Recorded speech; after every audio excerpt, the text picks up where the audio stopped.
You're welcome. The news this hour begins in West Africa. The Nigerian Labour Congress has told the country's president, Bola Tinubu, that members of the labor union are not interested in any political position, including his office. The president, during the inauguration of the Lagos Red Line project on Thursday, threw a jibe at the labor unions, telling them to stop protests and maintain the peace in the country, as they are not the only voice for Nigerians. Well, the president told labor unions to wait till 2027 if they want to participate in the electoral process. But responding to this, in a statement, the president of the Nigerian Labour Congress, Joe Ajero, says that they are not interested in President Tinubu's position, but are demanding that he implements all the agreements the labor unions reached with the federal government following the removal of the subsidy on petrol.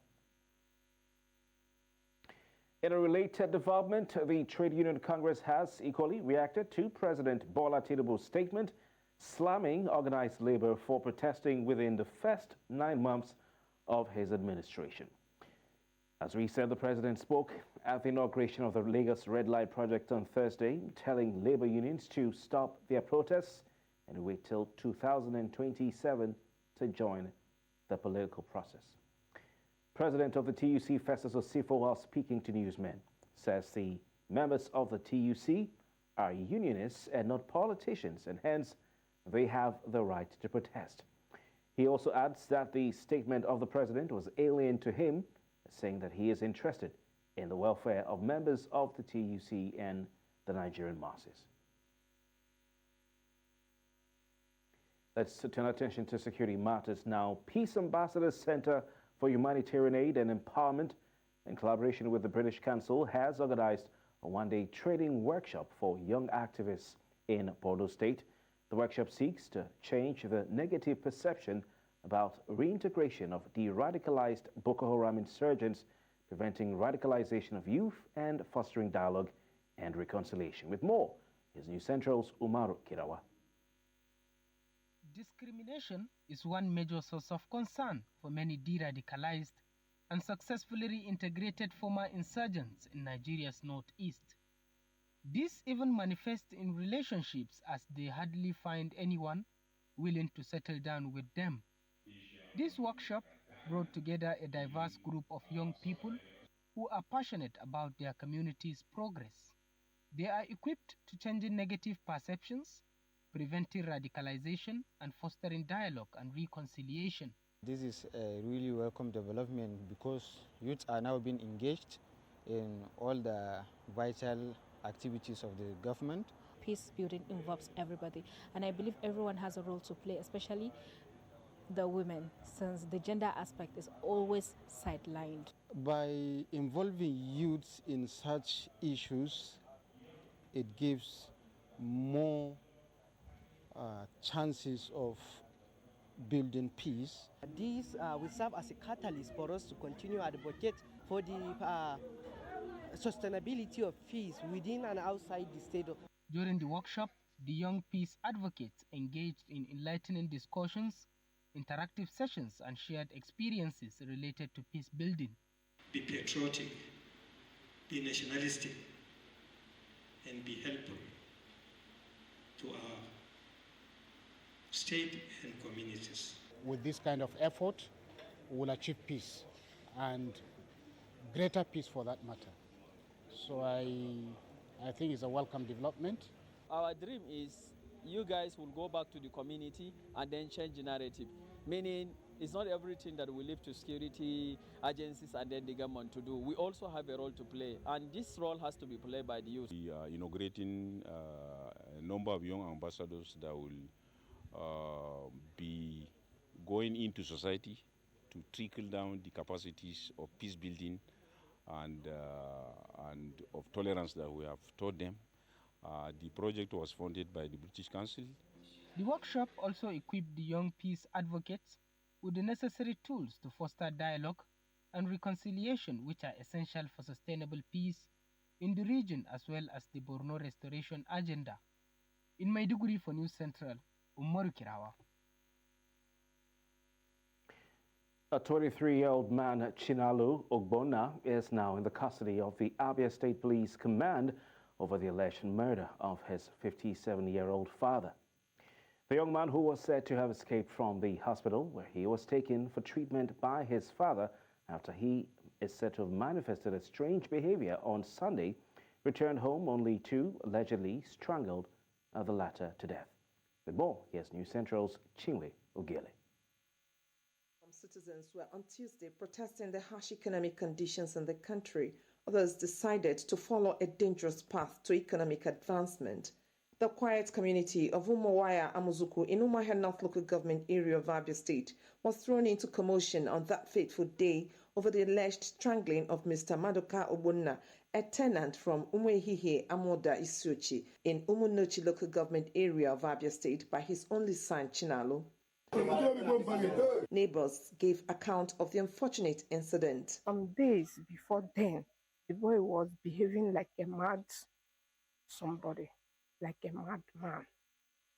So on Monday, the boy is like he's pursuing his father inside on Monday.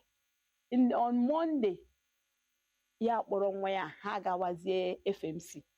Ha gawa FMC as no ruo na FMC ebe and the boy ahapụ ha gba ọsọ gbalata n'ime ya ada.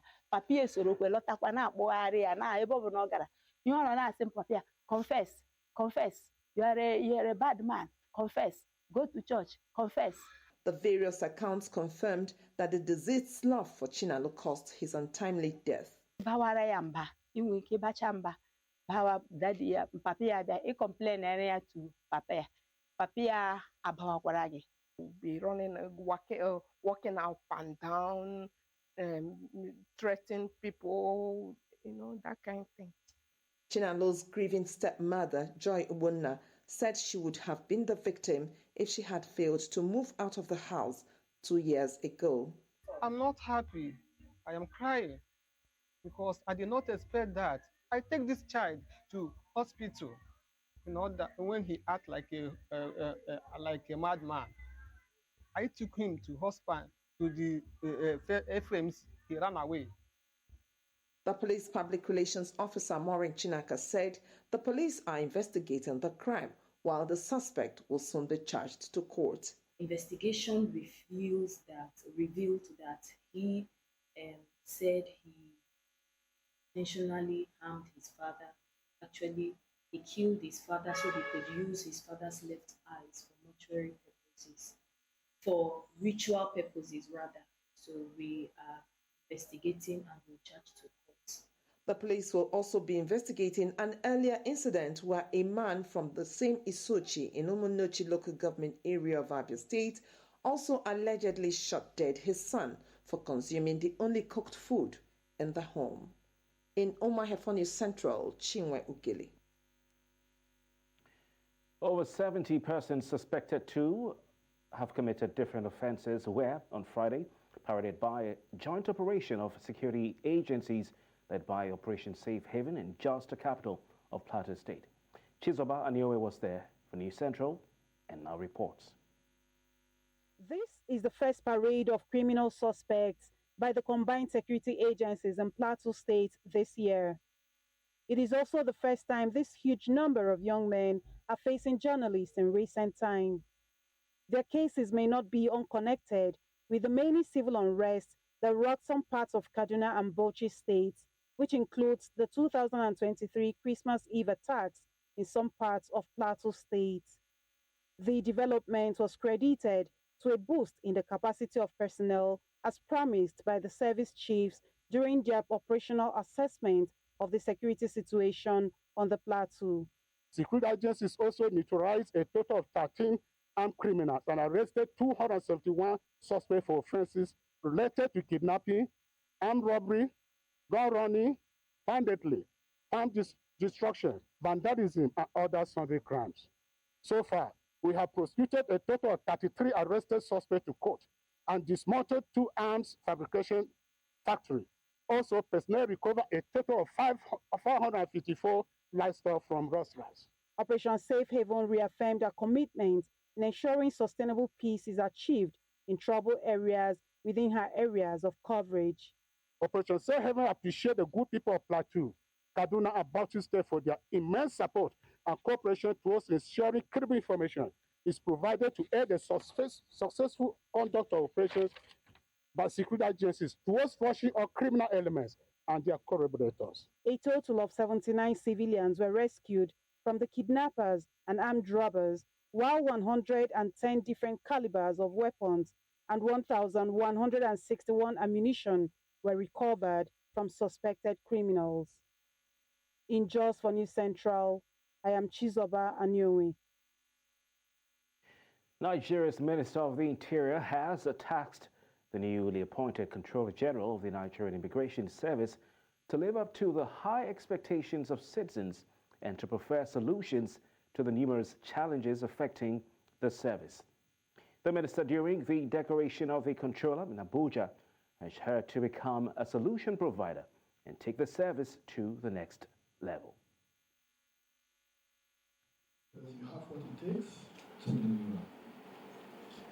You have it. You were in passport, you were in migration, you were at the airport in Lagos, the busiest of all the airports in Nigeria. You were in Jos State Command, you were in the zone in Ibadan. So you've been through all parts of immigration. You have idea of every part of immigration at top management level. So it means you know the problems, and of course, the responsibility of preferring solutions lies with you. Back. Gender experts in Nigeria say about $40 billion is needed to bring about gender equality for women in Africa. This was at Nigeria's Ministry for Women Affairs, where they urged citizens to support efforts aimed at ensuring economic inclusion for women and girls in the country, while calling for an end to financial inequality of women. Now, they say much is needed to attain the United Nations Sustainable Development Goals 5, as estimates indicate that almost $400 billion are needed to achieve this feat. Our global economic system is failing women. Our global economic system is failing women. How? Financial inclusion. Financial investment in women remains alarmingly low. An additional $360 billion annually is needed to achieve SDG 5 on gender equality and women's empowerment. And the African Development Bank also said for Africa, we need at least $40 billion to bring about gender equality in Africa. There are huge gender equality gaps, social, economic insecurity challenges that women and girls are facing today, including early child marriage, violence, abuse, and trafficking, among others. Child marriage is one of the most grievous forms of violence perpetrated against girls. It is a human rights violation and a form of gender-based violence as well.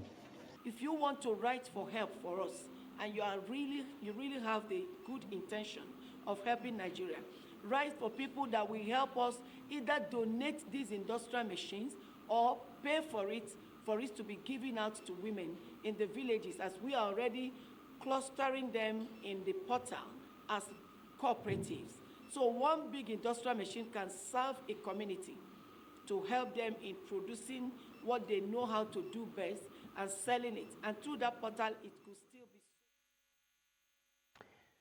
Away from that, the world of work is facing unprecedented changes.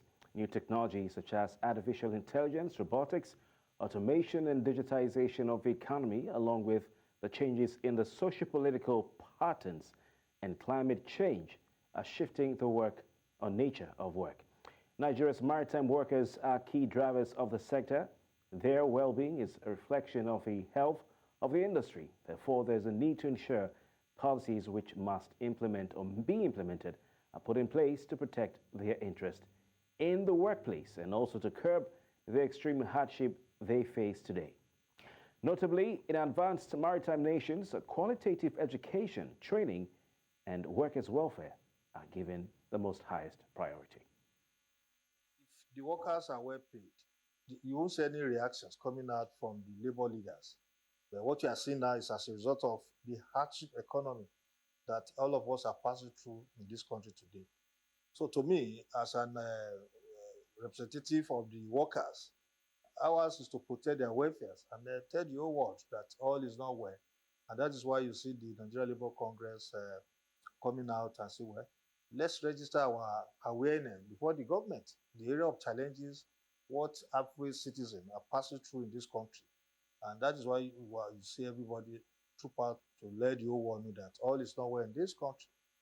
Average citizen cannot boast of 3 square meals in a day and talk of loaf of bread that we believe is meant for common man like all of us here, that is now out of reach. Out of reach now, where a loaf of bread is almost 3,000 or 4,000 naira. How do you expect the family of 3 or 4 people to take that? So we are telling the government to look inward and make total change, total package for all the citizens, so that we elected them, we voted for them, and then we've never made mistake of electing somebody we all believe is going to deliver us from this bondage. So, and the Nigerian Labour Congress are saying, please, Mr. President, redeem your pledges that we voted for you. We are not against the principle that he has, but rather is to complement our own principle and join it with its own, so that we can, the country can smile. Average citizens can boast of 3 square. Found out more about what the Maritime Workers Association of Nigeria's leadership is doing to position its members to be competitive among workers in similar jobs around the world. Watch Maritime Radar on Saturday, 7 p.m. and repeat on Sunday by 1 p.m. right here on News Central TV. And let's turn our attention to health matters now. As the world gears up for the celebration of International Women's Day, the latest market intelligence report in investments in Africa, that's Africa's health tech, shows an encouraging investment trend in women-led health tech companies, which secured $52 million in funding. Now, that is about 31% of total investment, a 2,000% increase year on year compared to the $2 million invested in the year 2022. Rwanda's Kasha got $21 million, Egypt's Dawi Clinics $8 million, and Chefa $5.3 million, as well as East Africa's Maisha Meds $5.25 million, leading the charge, collectively accounting for 75% of the total funding raised by women founders in 2023, and illustrating the growing power of women-led startups in African health tech. However, despite the surge in funding for women-led tech companies, the key questions such as sustainability, amongst many others, remain. Now, will this dramatic shift hold steady, or is it a temporary bubble? Well, joining me to offer more insight into this encouraging trend is Zila Waminaji, a consultant at Salient Advisory and an African health tech market expert. It's good to have you with us tonight. Let's start this way. The latest market intelligence report highlights, an outstanding 2,000% year-over-year increase in funding for women-led health tech companies compared to 2 years ago, that's 2022. In your opinion, what factors do you think are responsible for driving this remarkable growth? Having me. Yes, last year we saw women founders in the African health tech ecosystem raise a total of $52 million. And this was about 31% of the entire funding that was raised by innovators in the space. And when you compare that with 2022, when the women founders captured only 1.4% of the funding, you can clearly see this remarkable growth. And this is a trend that we're really, really excited about. And one of the key drivers for this increase was the fact that large funding rounds for a few women-founded companies was actually driving this increase. For example, just as you mentioned, online pharmacy Kasha raised $21 million, and this was the largest funding round that was raised by a women-founded company in the ecosystem.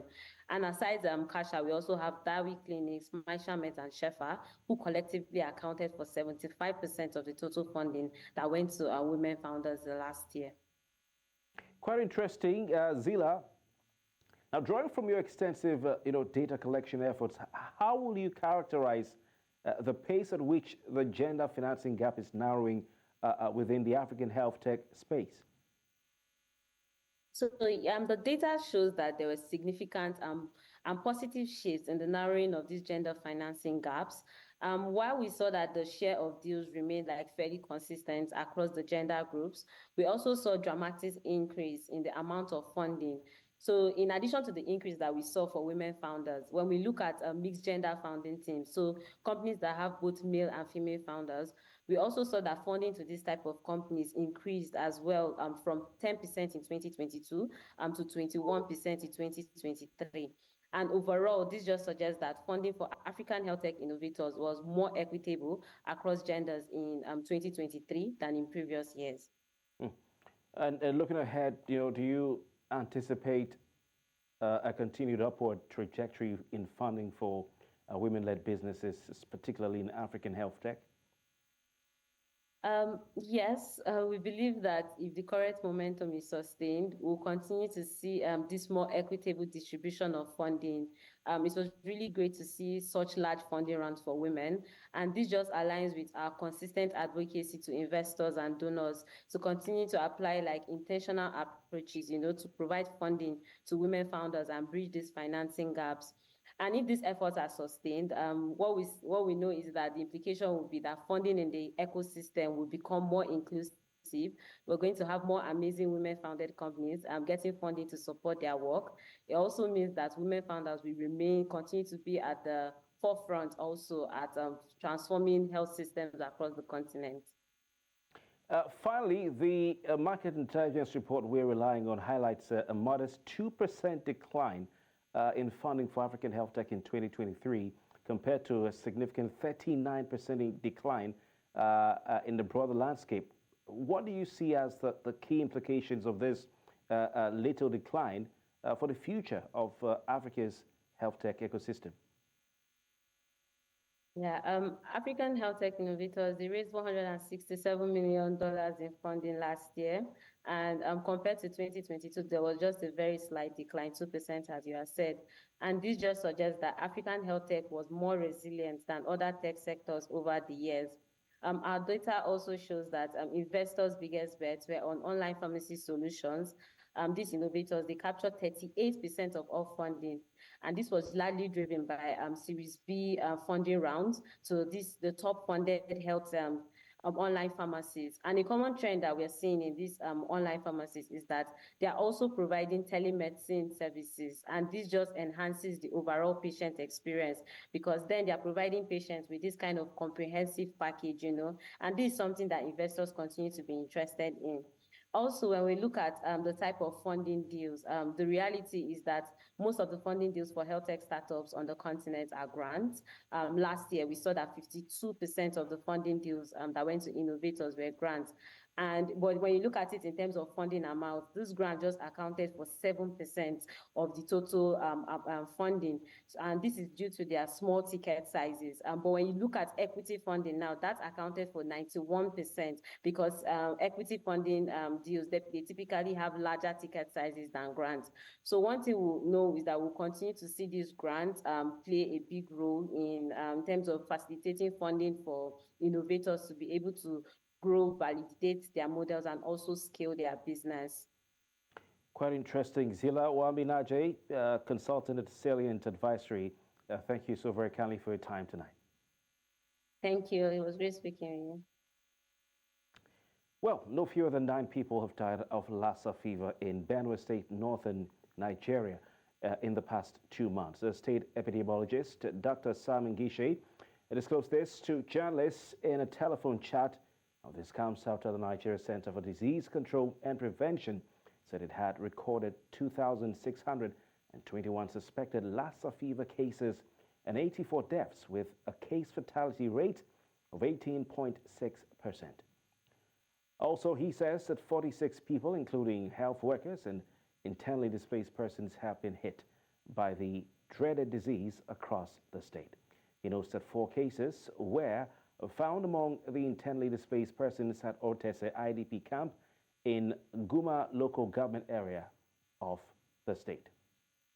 Earlier, the chairman of the Nigerian Medical Association's Infectious Disease Committee in Enugu State, Dr. Amobi Omoha, joined us to give some insight into this.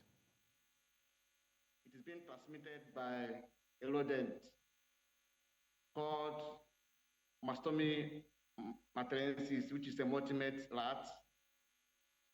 So, person can get it when you come in contact with food material infested by the urine or the fecal matter of the rat disease, or when you come in contact with the body fluid of infected person. Then the history is when they are called first in Borno State, January 1969. It affected the missionary nurse working there. It's a very notifiable disease and of public health importance because of its epidemics and the case fatality rate. We can differentiate it from other viral hemorrhagic disease in terms of route of transmission. In case of Lassa Fever, the route of transmission is through human being and through infected. While in case of yellow fever, which is another type, or Ebola, get it through monkey.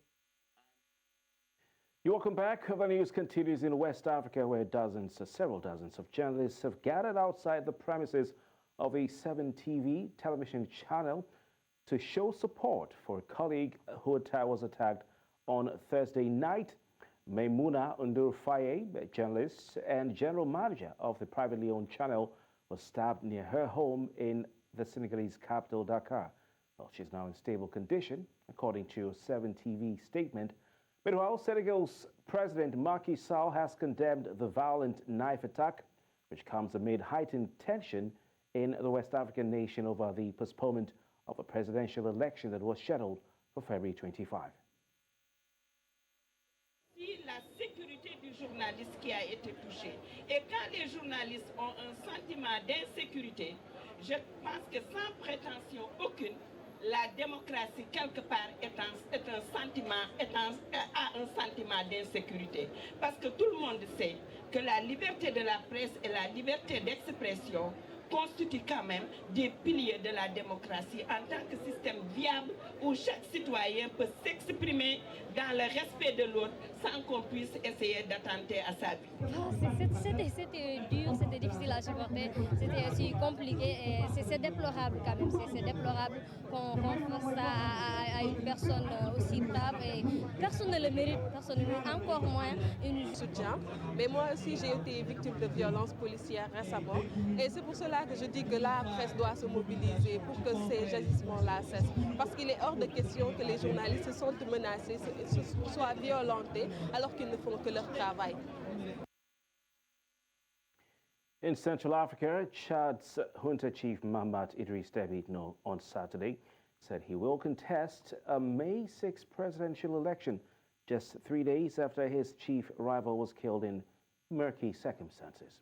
Deby Itno took power in 2021 after the death of his father. Veteran leader Idris Deby Itno, the iron-fisted ruler, had led the Sahelian country for more than 3 decades. Deby Itno had been proclaimed transitional president by the junta and had promised to return the country to civilian rule with elections within 18 months, but he subsequently extended the transition by 2 years. The date of the presidential elections was announced on Tuesday, barely 2 months before the vote. Deby is almost certain to win, given that his main challenger has now been assassinated and the opposition muzzled and repressed. Mahamat Idris Deby Itno, je suis candidat à l'élection présidentielle de 2024. In Northern Africa, the 7th summit of the gas exporting countries forum has opened in the Algerian capital Algiers on Saturday. The summit aims at safeguarding the interests of both gas producers and consumers. In his opening remarks, Algerian President Abdelmajid Tebboune underscored the crucial role of the forum in tackling contemporary challenges, advancing sustainable development, and meeting the surging global demand for energy. He reaffirmed the forum's commitment to supporting long-term contracts, fair pricing mechanisms, and substantial investments in the gas sector.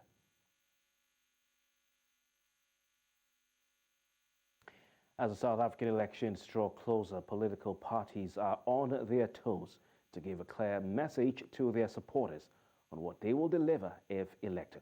Meanwhile, the Economic Freedom Fighters Party is continuing with its nationwide manifesto launch across all the provinces of South Africa, commemorating 30 years since the country's first inclusive elections.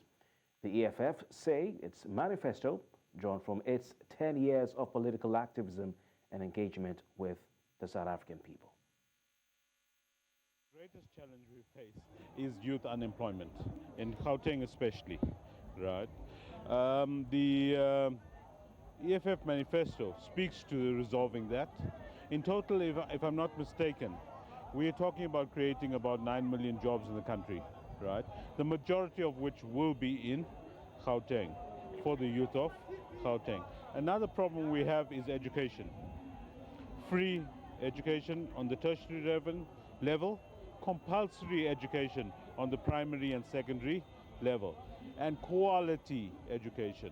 Why I think CIC Malema is a perfect president for South Africa is because he's going to combine the whole Africa. The whole Africa, we mean even outside Africa, like Angola, Zambia, and other outside from South Africa. We're going to be combined. We are going to be one.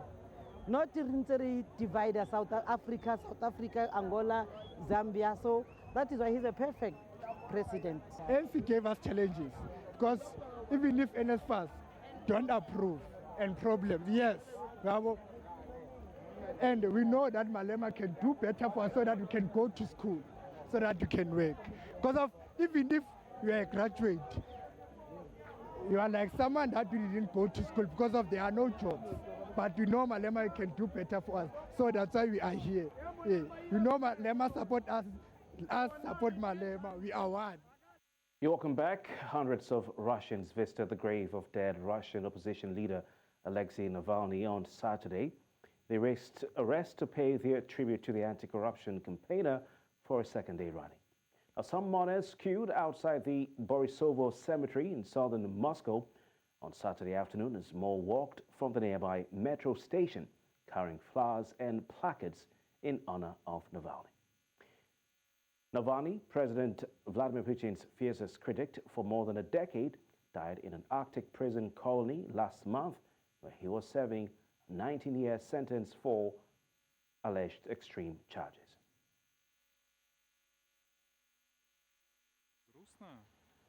И просто понятно, что все, что здесь было построено за все эти годы, вместе с ним было закопано здесь. А вот и все.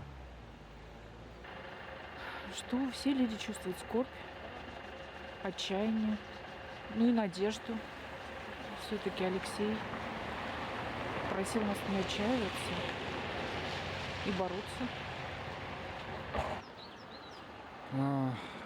Это нужно еще оценить, но я думаю, что да, переосмыслить, сделать для себя какие-то выводы, взять в чем-то пример и продолжать жить так, как хотелось бы Алексею, чтобы в нашей стране и во всем мире люди жили более счастливо. Стало грустно, более грустно, чем было, и стало более больно. Наверное, время надо какое-то, чтобы это прошло. Gangs aiming to oust Haitian Prime Minister Ariel Henry wreaked havoc in the capital Port-au-Prince as gun attacks near the city's international airport and a prison marked a day of extreme violence. At least 4 police officers were killed last Thursday and dozens have been wounded since the latest spate of brutality began. Armed gangs have taken over entire swaths of the country in recent years, unleashing extreme violence that has left the Haitian economy and the public health system in tatters. The latest attacks are part of a coordinated effort by gangs united under the label Vivre Ensemble. police la perd confiance population. Et de pour pas gagner légitimité ça, pour pas qu'à chef. Sécurité police là même, c'est pas même gilet pare-balles qui soulie. Sécurité police là, c'est pas même zam qui n'a là, mais plutôt c'est confiance population. Je dis à tout secteur de pays doit chita pressé parce que Ariel pas même besoin entrer dans le pays, voyez lettre là pour dire démissionnaire, n'a recevoir et puis chita pour nous refaire pays. Sinon tout ce qui passe dans le pays là, c'est sous compte les États-Unis. La sécurité qui est là, sous les policiers capables. Toute autorité va gagner blindé à protéger. Regardez-vous, il y a tout à protéger dans blindé. Venez. Il y a tout dirigé, il y a tout qui blindé à protéger blindé pendant 7 ans. Peuple là va gagner blindé. Policiers de la rue, va gagner même qui gère papa. Ça sous moi me cachetel. Ça c'est moi cachetel. Qu'est-ce qui nous a moi cachetel? Voilà la police qui bombe. Policiers tout unis dans la rue. Yo get a different businessman avec gros sam capé sur galerie.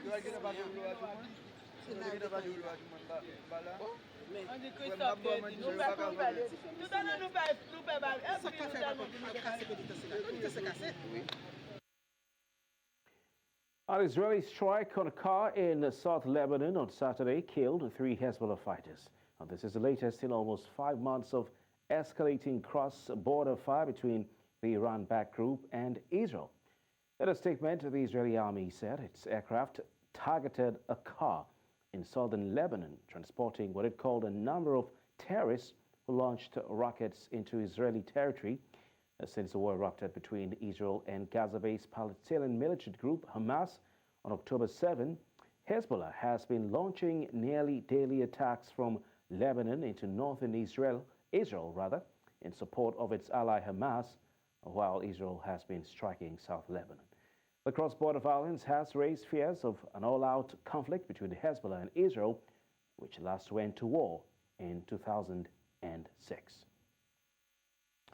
The Minister of Power, Dier, summoned the chief executives of the Abuja Electricity Distribution Company and Ibadan Electricity Distribution Company talked tough about the deteriorating electricity supply. He said willful non-performance by the discos could suffice as a reason for severe punishment or outright license revocation. Now, the minister is to meet with the discos next week, while the managing director of the transmission company of Nigeria has also been summoned over the deteriorating power situation.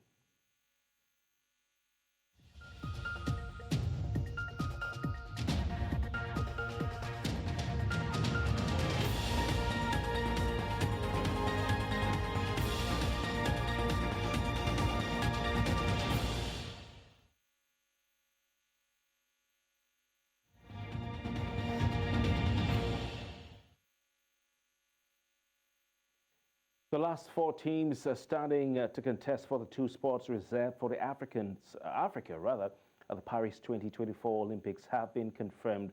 The female national teams of Morocco, Nigeria, South Africa, and Zambia, the 4 teams that represented Africa at the last FIFA Women's World Cup, are the last contenders. Nigeria's Super Falcons secured their spot by defeating Cameroon 1-0 over 2 legs. South Africa advanced with a 4-0 aggregate win over Tanzania.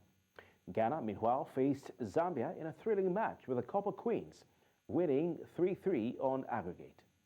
Morocco defeated Tunisia by 4-1 after a 2-1 win in Tunis, and South Africa will face Nigeria, while Zambia plays Morocco in 2-legged fixtures between April 1 and 9, 2024. Ghana's Vice President Mahamadou Bawumia on Friday commissioned the main venue for the 13th African Games to be held in Ghana this month. With an 11-seat capacity, University of Ghana Sports Stadium has facilities for all track and field events. The stadium will also host the opening and closing ceremonies of the Games.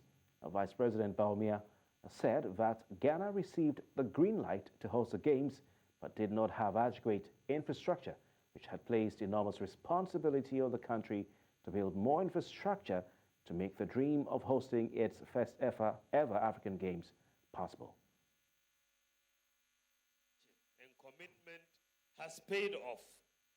And today, Ghana has built world-class sports facilities, which are not only making it possible for us to host the Africa Games, but will also leave the country a huge infrastructure legacy, which will significantly impact sports development in the country. Eric Dier's loan move to Tottenham, or from Tottenham Hotspur to German giants Bayern Munich, has been made permanent after he completed the required number of appearances mentioned in his contract, according to the German Bundesliga club on Saturday. The 30-year-old England midfielder joined Bayern on loan in January in a deal to the end of the season after spending a decade with Spurs, reuniting with former teammate Harry Kane. Bayern said Dier's contract had been extended until June 2025, with Max Eberl, Bayern's board member for sport, saying the 30-year-old England international provided what he called valuable support in defense. Congratulations to him, and that's all for now right here on News Central. Now, before we go, let's take another look at the major stories. Tonight, we told you the Nigeria Labour Congress has replied Nigeria's president and asked him to stop politicking. In Senegal, journalists have rallied in support of their colleague who was stabbed in Dakar. In Chad, the head of the military junta is set to contest the May 6 presidential election. We'd like to hear from you. Please send us your eyewitness reports to the WhatsApp number and email address showing on your screen. You can also follow us on social media, where we are at News Central TV on the major platforms. And watch News Central live on these channels and platforms. Many thanks for joining us tonight. I'm Kofi Bartels. Good night.